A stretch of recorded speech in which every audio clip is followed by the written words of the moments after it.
Night.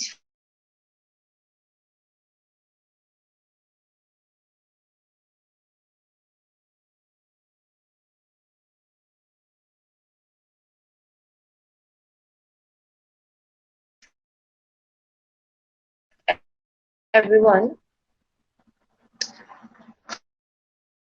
Good night, everyone. Sorry about that.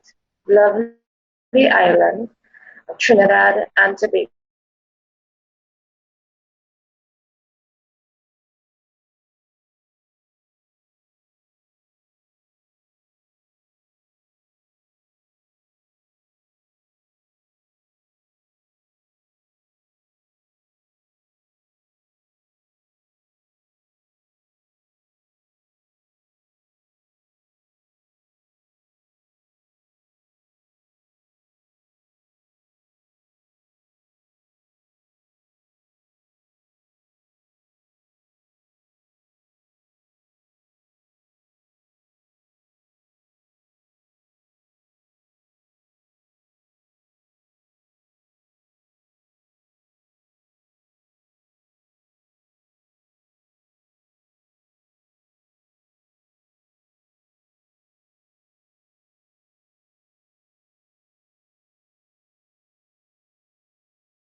Yes, good night. I'm seeing technical difficulties.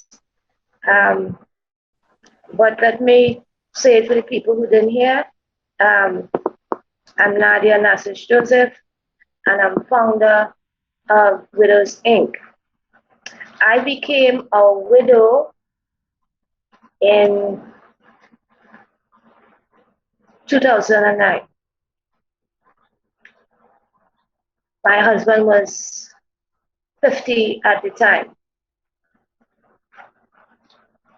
right? And at that time, we had a 7-year-old daughter.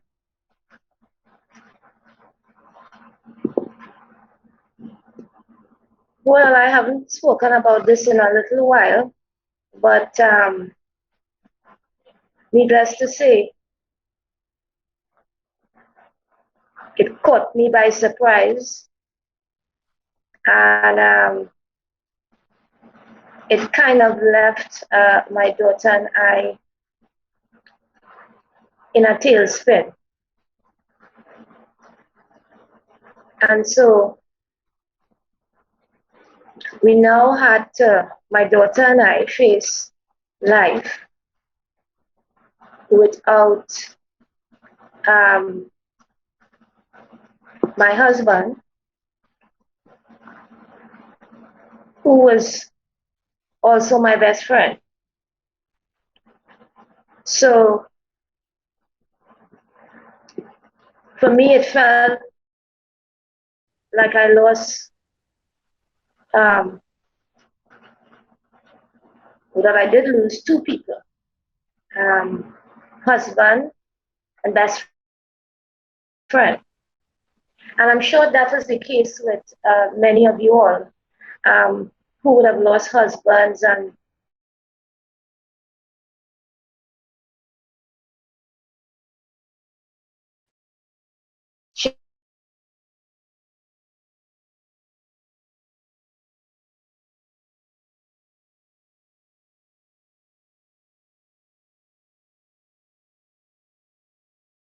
children, wives and moms and cousins and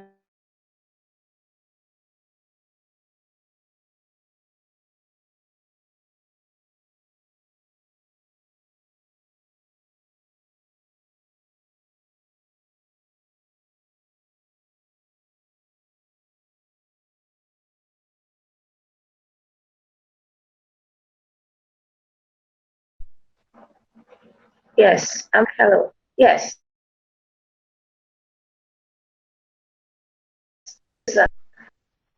I'm acquainted with grief. And so it was very, very difficult. And tonight I just want to deal briefly with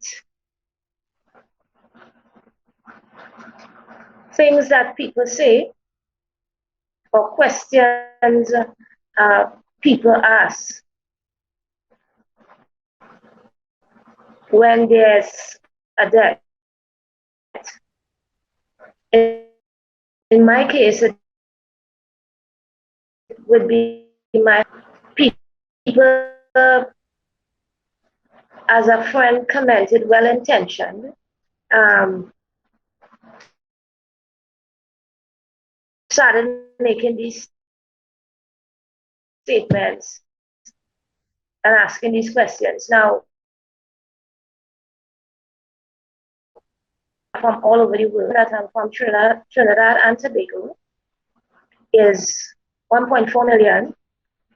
That may seem a small number to, like United States and so on. And it's 1.4 million and it's multicultural, right? Lots of different cultures, equal number of different races and so on. So tonight we're talking about questions and things that people say. So after my husband died, people would walk up to me, well-intentioned, and say,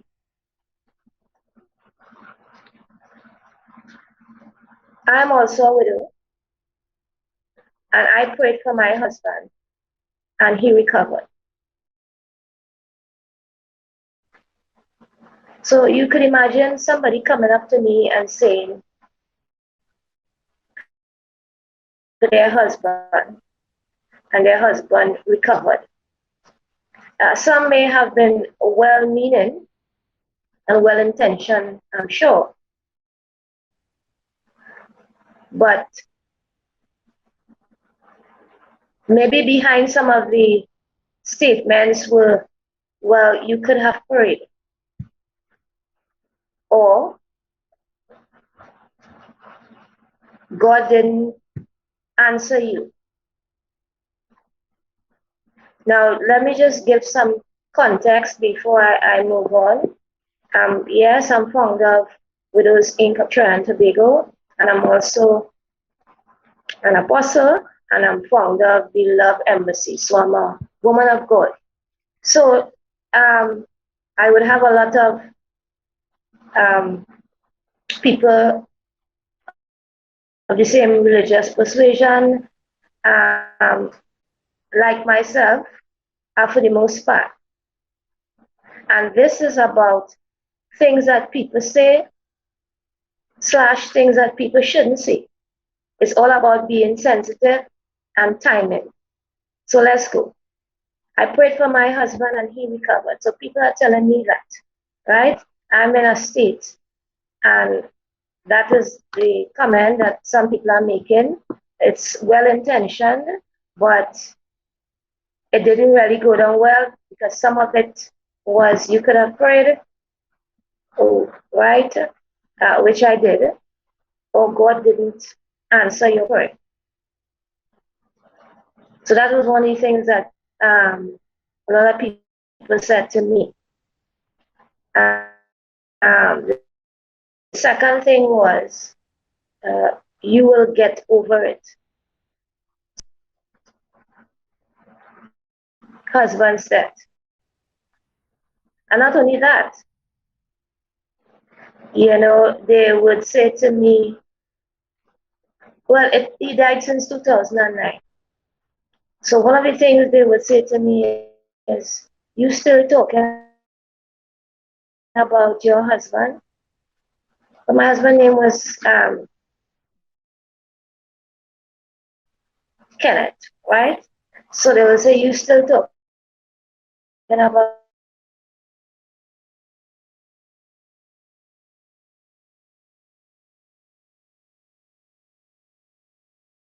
Kenneth. I just want people looking to know that widows continue to speak about their husband so that they can keep the memory alive, one, keep their husband's memory alive, one, or their child's memory alive, or yes, we do that as one's still here, that to keep their memory alive. And speaking about your loved ones that died promotes healing.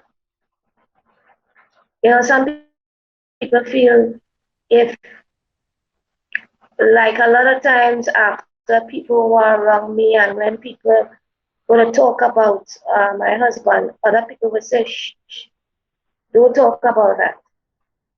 Well, speaking about your loved ones that died, very therapeutic,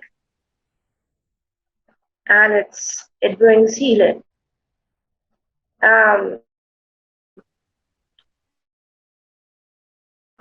So that is the second thing that I had to.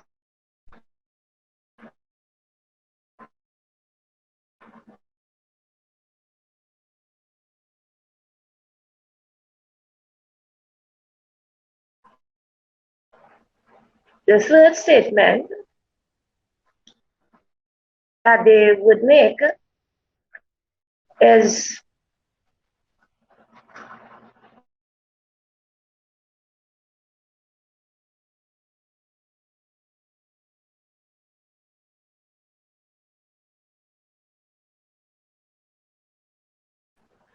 people with the third statement that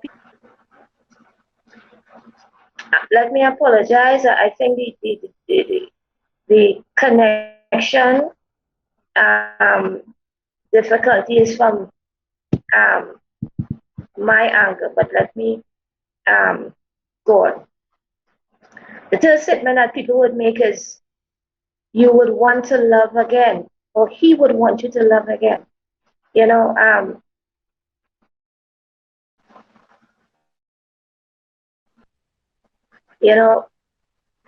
Especially for new widows. That's not something that we would want to hear.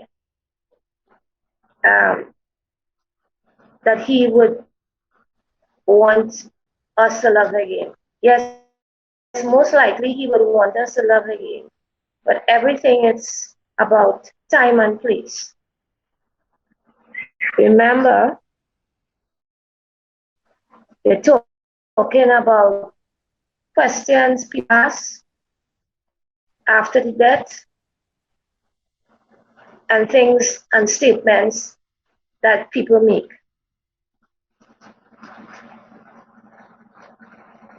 The other thing that people would have said to me is that it appears that you're handling things now. Now, mind you, all these things that I'm mentioning here, some I would have experienced myself, and some I would have heard from other widows, right? Not now, but in those days, I used to be in about 30 widows groups. And so I would hear widows' comments and concerns,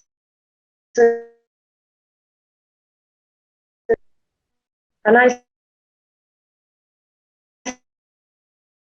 say in mass, lots of widows,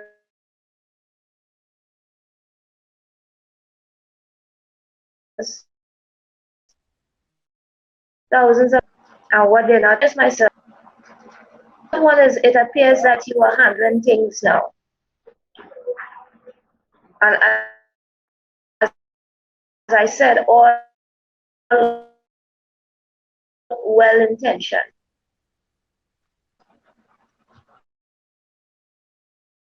You know, my husband died.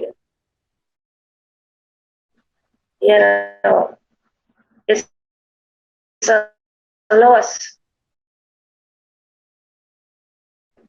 a very insensitive comment, but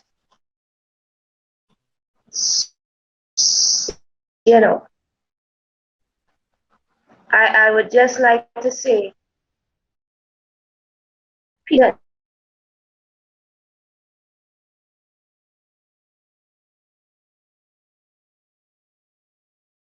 fund is that my married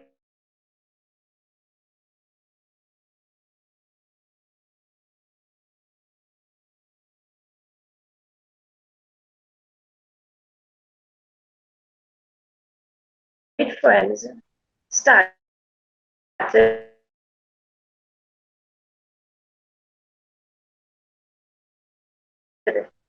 acting strangely.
Yes, I'm back. So I was making a fifth point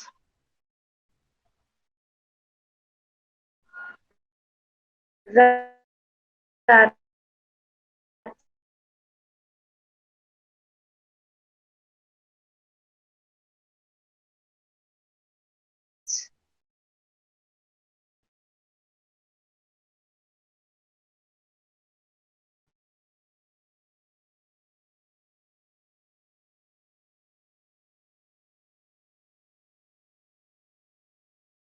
about when my husband died, we had before that we had couples as friends because we were a couple. And after he died, I would go to hang out with them and go on what we call line with them, which is out. What I noticed is strange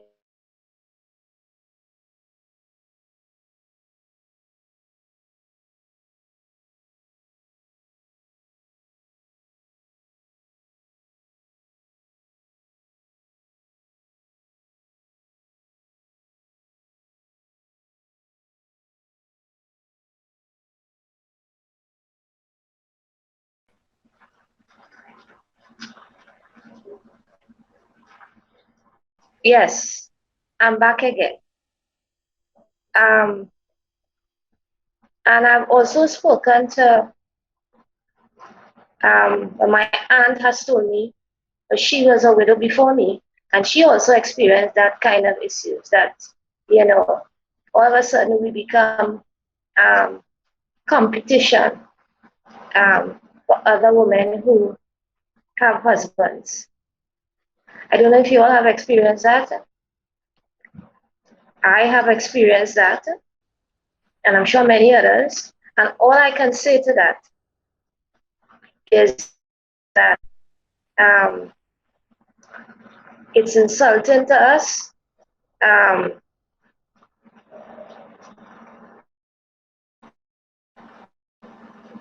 and there's no need for that. The other one is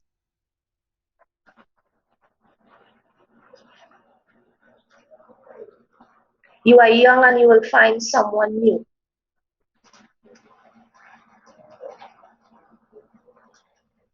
For the people that now join in, I'm Nadia Narcis Joseph, founder and visionary of Widows Inc. And Widows Inc. is an organization that not only supports widows, but sensitizes and educates Trinidad and Tobago about widows and widows' issues. So they would say that you are young and you'll find somebody new. Of course we will, at the appropriate time, you know? And as I said, these things that are said are well intentioned, but the timing is sometimes off. And so when I was talking about married female friends getting on strangely, what has to happen is, or what does happen is, that you get a new have to get a new tribe. You have to get a new set of friends. So what I found was that I no longer had too many married friends since my husband died. I had more friends that were single and widowed because I would have had some harrowing, for want of a better word, experiences with being around a couple.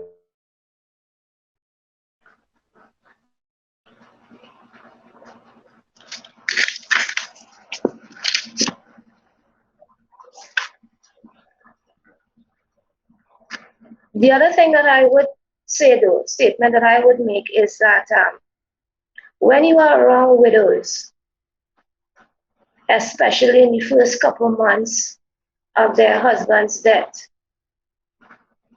it is better to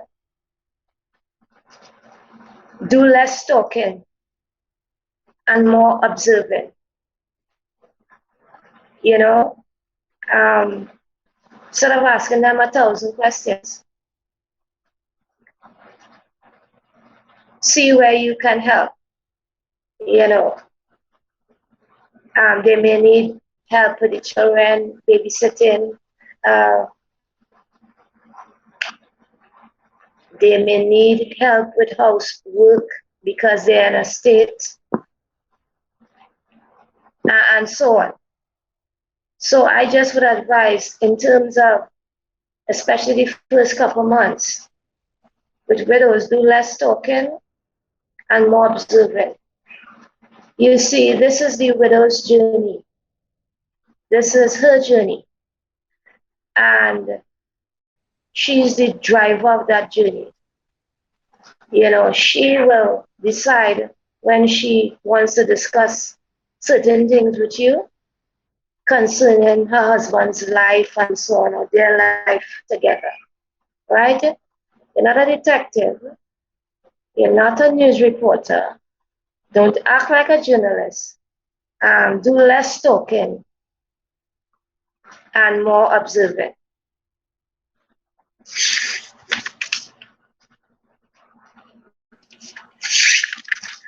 Another statement that people love to make, and this is from my experience, and as I said to you, I've been in 30 or more widows groups, and this is stuff that I would have read.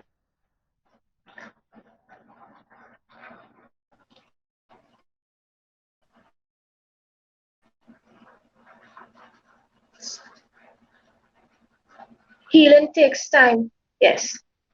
They would say healing takes time. You know, and that's a well-intentioned statement. Healing takes time, right?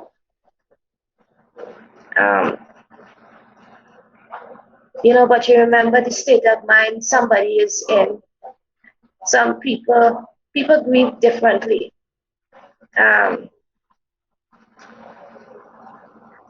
Some people are very quiet, laid back. You know, some people are on edge, angry, resentful. They're going through all, it's a whole hodgepodge of emotions. And so healing takes time is one of the things that they say. You know, when people tell me that, I used to be like, really? Healing really takes time? No, I think it takes marbles. Of course, I wouldn't tell them that. But, you know, these are the little things that are a couple months giving. The other thing is that a lot of people would say to me, you know, you are strong. You are a strong woman. Really? Am I strong like Hulk? You know, and again, as I say, these things are well meaning. I didn't want to be strong. The long and short of this story is, you know, we have to be very careful what we are saying and the timing, right? Sometimes I think people used to tell me that I'm strong so that I wouldn't cry on their shoulder, so they won't have to listen to me talk about my husband. You know, that's just me. But again, I'm saying, I guess they thought they were motivating me when they say, hey, Nadia, you know, you're strong.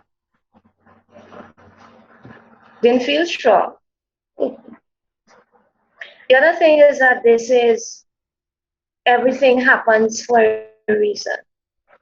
Really? You know, these are the things that people say, everything happens for a reason. You know, to my mind at that point in time, that sounds silly when everything happens for a reason. you know.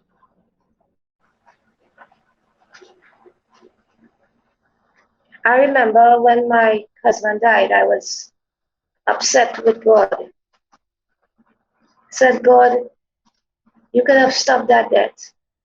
You could have done that, you know. And one day God said to me, Nadia, you are angry with me. And I said to him, no, I am not angry with you. And he said, yes, you are angry with me. Wow, I think, right. Right. Yeah. He said, Nadia, you are angry with me. Because, you know, I'm a woman of God and, you know, I just couldn't conceptualize um, that I was angry with God. And not only um, as a woman of God, I show a lot of women and people who have, as I like to say, loved and lost, are angry with God. You know,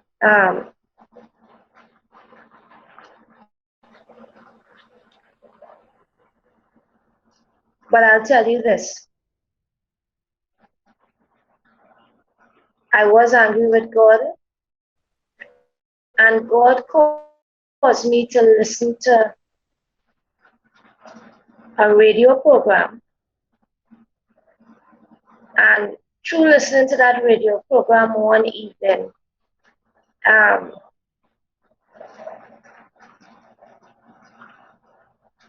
I realized one of the things is that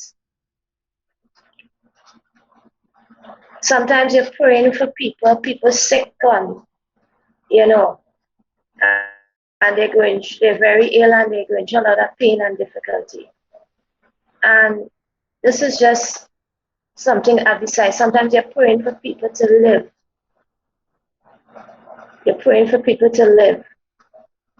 And people want to die. So you praying for the person to live. And they're praying to die. And that's the revelation that I got from listening to this TV program. Of course, it was a Christian program. And, you know, my husband was saying that he was tired of living here on earth and he wanted to go, you know. So I just thought I'd throw in that sometimes you're praying for one thing for somebody who is ill. It may be a husband, they may be on their deathbed, it may be, you know, your child, your wife, or whoever it is, your cousin, whoever it is. You're praying for them to live, and they want to die. So you all do have the agreement. But anyway, let me move on. The other question they ask is, what did your husband die from? I remember being very aggravated at that question. If you ask me what my husband died from, I would tell them, well, he jumped off a building. You say, well, why would you tell them that he jumped off a building? Because I believe people wanted the drama. I believe, you know, people wanted to hear something dramatic, I believe. And then I was angry. But then my husband died from, and I understand now more than ever that some of them are trying to make a connection. And, you know, with me, some of them are just curious. And, you know, some of them are just plain nosy. I think it's the nosy ones I was trying to get at.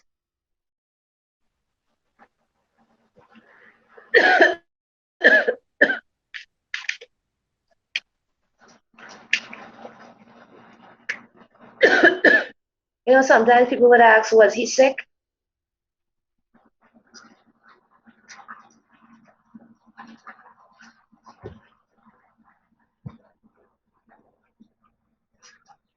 In fact, they asked him, was he sick?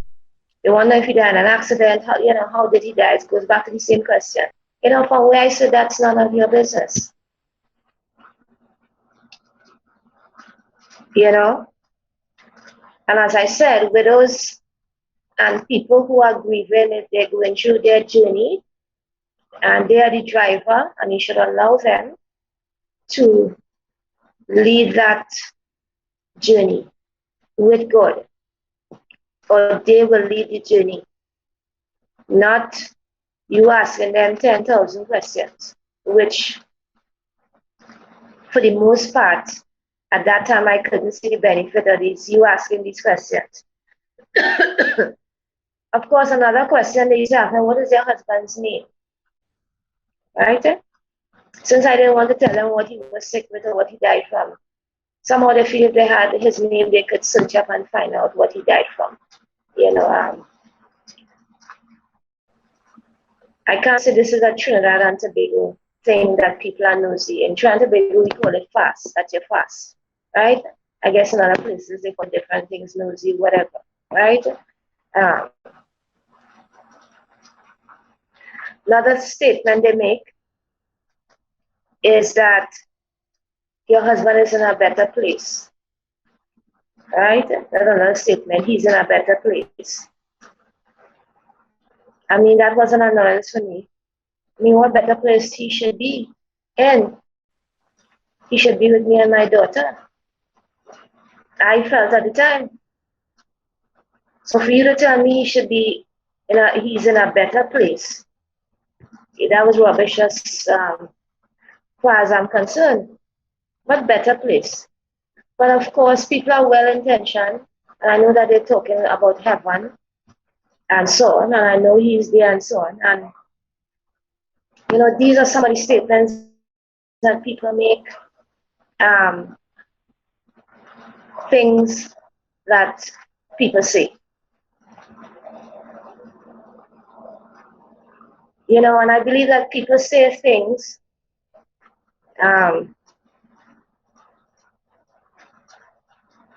that are spiritual sounding, hoping to bring, comfort to us as widows and people who have loved and lost, persons in our life, But at that time, people telling me that he's in a better place, that my husband is in a better place. Didn't want to hear it. And so for those who are now joining in, we are talking about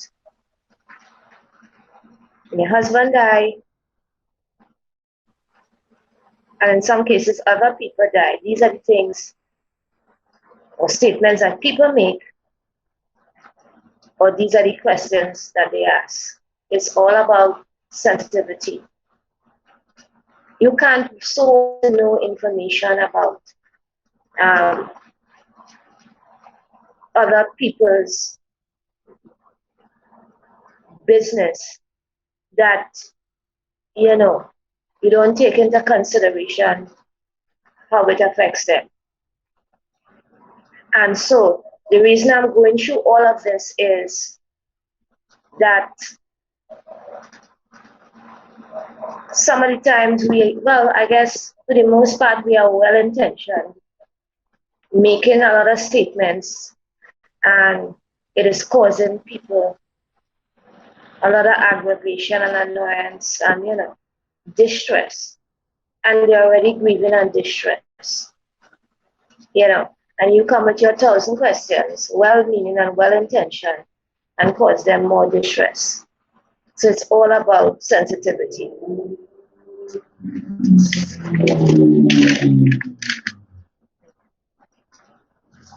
Oh, the other one statement people make is, I know how you feel. That's a statement they made to me, and I'm sure lots of others. I know how you feel. I got a divorce. I understand clearly that a divorce is a death of a marriage. I understand that divorce is painful, but people, a divorce is not a death, right? Um, you divorce from uh, your husband or your wife, or you can easily see them. You could see them. You have that way to see them some other time because you and them are divorced. Or as bad as it is, as painful as it is, you can see that person after you divorce them. When somebody dies, when your husband dies, your wife dies, you're not going to see them again until heaven. You're not going to. Yeah, you may see them in a dream, but I'm talking to heaven, to whole and soul. You're not going to see them, right? So a divorce is not like a death, right? A divorce is not like a death of a husband or a wife. It's different. No comparison. Another thing that people say, at least you have your children. You know, that's another thing they say, at least you have your children. Now, my children are great. I'm glad I have them there, but I want my husband back. Well, my husband died since 2009. So I'm a lot way over that. You know, but I'm just really going over some of the things that people said that was causing me a lot of distress. At least you have your children. Children are not a husband. You know, I didn't get that, but again, you know, well intentioned.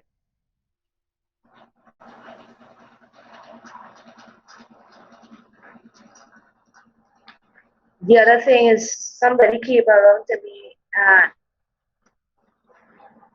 they were asking me again a lot of details about my husband's death and so on.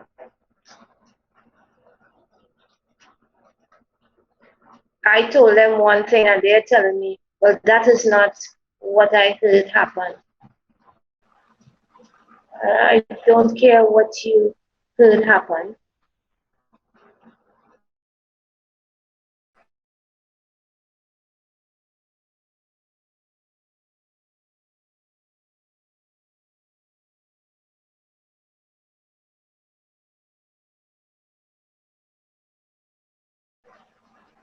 I don't know. I know that this nosiness, yes, nosiness is not the good thing. I know this people are nosy all over the world, you know, and especially, well, you know, in the bigger countries and so, you know, maybe you may not have that. Or maybe you may have it in small communities, you know. People are curious and want to use a nice word. I think what will be more instructive, instead of asking all these irrelevant, well-intentioned questions, you need to ask the widow, how can I help? They may need help with food. They may need help with rent for a couple of months because you remember when your husband dies, there's a loss of income. It's no longer two incomes. It's one income alone, and my husband died. It was my income alone. Remember, both incomes used to do a lot of things. Now it's my income alone. And for some women who are homemakers, there's no income at all, right? And so the widows and these people who have loved and lost need practical help. I am not saying that they don't need counseling. I'm not saying that we didn't need counseling and we didn't need people to talk to and all of that, right?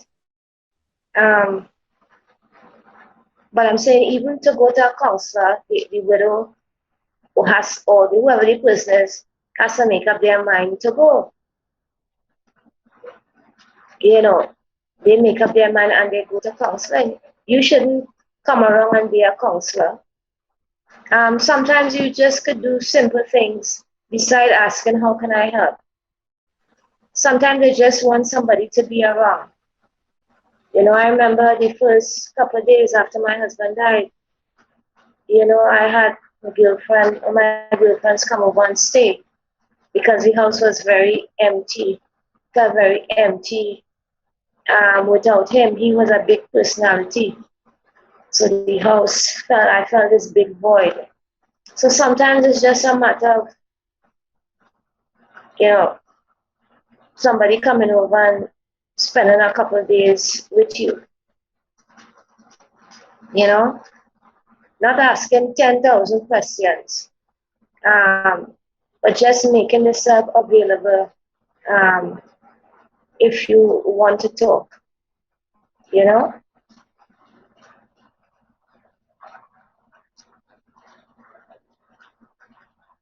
Of course, we have those questions, it has been a long time. Nadia, you should be married by now. Who's to say when I'm going to get married? I am going to get married someday, but not on anybody's time. On God's time, And as I say, for the most part, these statements are well-intentioned. The most part, these statements are well-intentioned. So remember, we are talking about after your husband died, the things that people ask or say, or the things that people shouldn't say and shouldn't ask.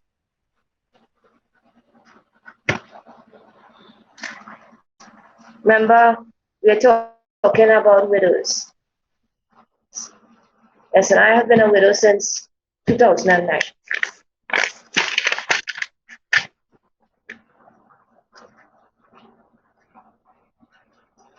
Another one thing that people say, God needed another rose in his garden. You all hear that, people? God needed another rose in his garden. That's just ridiculous. Sounds spiritual, doesn't it? God needed another rose in his garden. It sounds spiritual, but it is not. It is foolish. Hate to break that kind of news.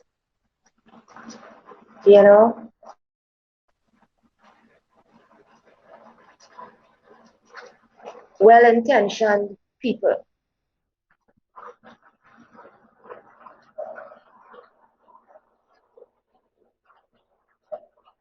The other one is God has a plan. And some people may say, what kind of woman of God is this? People are telling her God has a plan and she's not appreciating it. Folks, it's all about time. It's all about timing. When after my husband died, in the first few months, when people tell me God has a plan, you know, I'm like, what plan is that? A plan so I could be alone with my daughter. Is that the plan of God? And I said that sarcastically, you know. God has a plan. What plan is that? And yes, I'm agreeing that God had a plan. And at that time, God had a plan. And God always has a plan. But it's all about timing.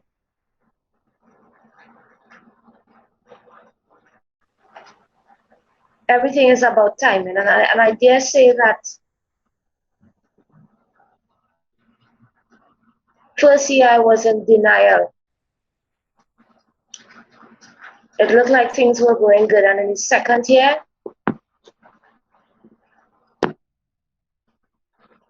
I start,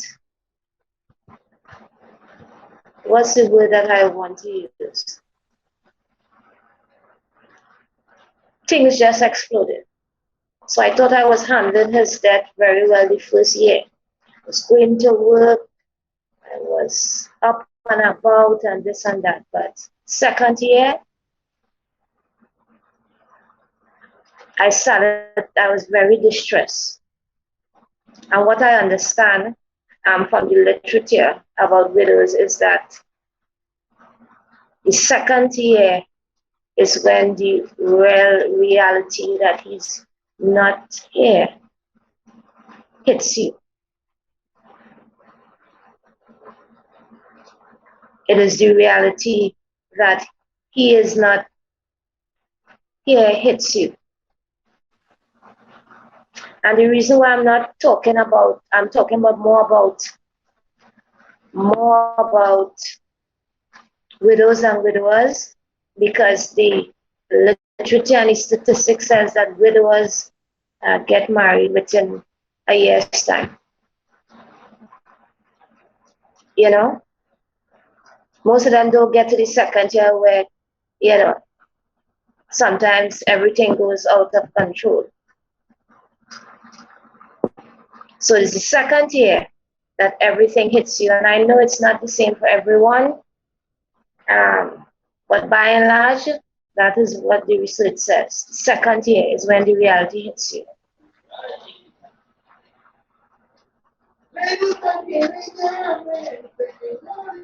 And the last thing that I want to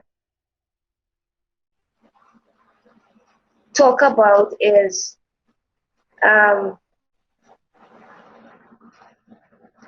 marriage proposals too soon. I know that some of your ladies have had the experience where, as a widow, of course, it's like you have a sign, I don't know, your forehead says, you know, marriage wanted.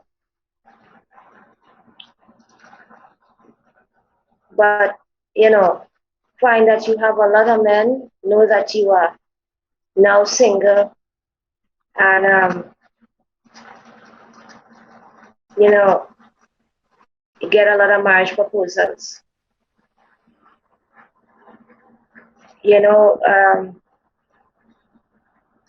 you have pushy men, and this is especially for the men. I would say give the widows some time. And I don't want to talk for the other widows, but I'll talk for me. I think is that a year or so is a good time to start making, you know, making those kind of serious decisions about getting married again. And this is not to say I'm upset with people, women who got married 3 months, 4 months after. That's okay. But I'm just saying for men need to be a little more sensitive and not be so pushy and give widows a chance to get over their husband, give them a chance for them to grieve.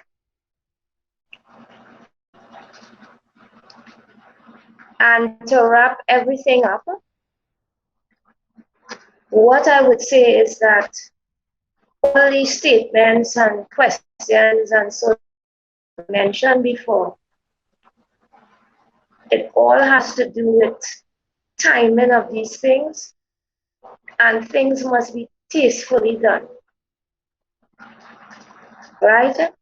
It's about timing, and things must be tastefully done. And when I say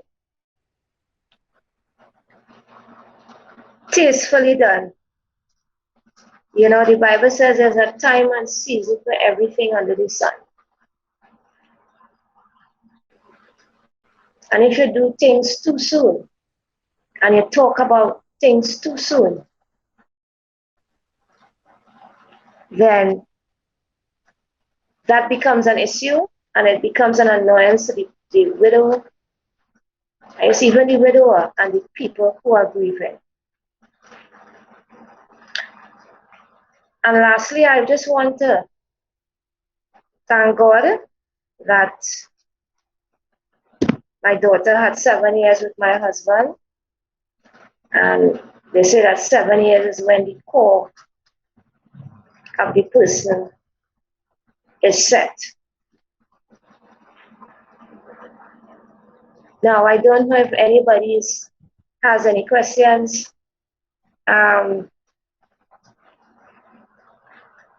They would want to ask. I see that I have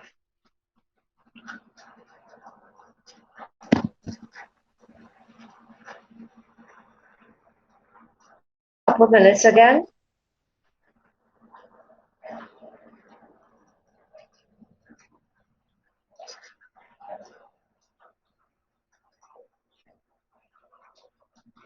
And again, let me apologize for the technical challenges and so on. Right, I'm looking down at the chat and I'm not seeing anything. Nobody's asking any questions.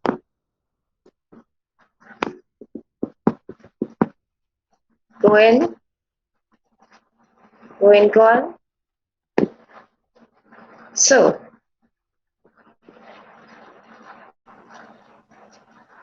I am Nadia Narcis Joseph, founder and visionary of Widows Inc. It has been a pleasure for me to be part of this global grief conference, virtual grief conference. I'd like to thank Mr. Lynch for inviting me. And I'd like to thank all the people in the background.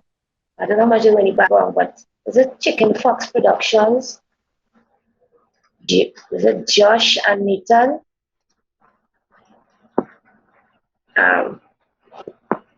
You all have patience like Job himself. I'd like to thank you for all the technical support. So I'm saying good night and goodbye from the lovely island of Trinidad and Tobago. Nice chatting with you all. Bye-bye.